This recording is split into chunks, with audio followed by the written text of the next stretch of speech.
पाकिस्तान ने बरामदी टैरिफ पर मुज़ाकरात के लिए आला सतह का वफ्द अमरीका भेजने का फैसला कर लिया। कारोबारी शख्सियात वफ्द का हिस्सा होंगी। वज़ीर आज़म की ज़ेर सदारत मुल्क के बरामदात में इजाफे और अमरीका की जानिब से दरामदात पर नए टैरिफ पर जायजा इजलास इस्लामाबाद में हुआ। वफ्द को वज़ीर आज़म की जानिब से अमरीका की जानिब से दरामदात पर लगाए गए नए टैरिफ पर मुज़ाकरात के बाद मुस्तकबिल के लिए बाहमी तौर पर मुफीद लाइहा अमल तय करने का टास्क सौंप दिया गया।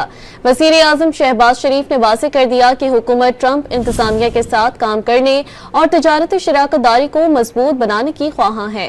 पाकिस्तान ने बरामदी टैरिफ पर मुज़ाकरात के लिए आला सतह का वफ्द अमरीका भेजने का फैसला कर लिया। कारोबारी शख्सियात वफ्द का हिस्सा होंगी। वज़ीर आज़म की ज़ेर सदारत मुल्क के बरामदात में इजाफे और अमरीका की जानिब से दरामदात पर नए टैरिफ पर जायजा इजलास इस्लामाबाद में हुआ। वफ्द को वज़ीर आज़म की जानिब से अमरीका की जानिब से दरामदात पर लगाए गए नए टैरिफ पर मुज़ाकरात के बाद मुस्तकबिल के लिए बाहमी तौर पर मुफीद लाइहा अमल तय करने का टास्क सौंप दिया गया। वज़ीर आज़म शहबाज शरीफ ने वाज़ेह कर दिया कि हुकूमत ट्रंप इंतजामिया के साथ काम करने और तजारती शराकतदारी को मजबूत बनाने की ख्वाहां है।